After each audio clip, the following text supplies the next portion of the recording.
लिख गए हैं बाबा तुलसी अपनी मानस में।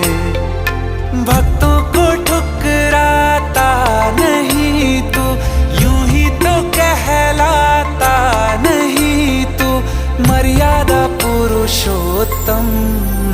श्री रामचंद्र कृपाल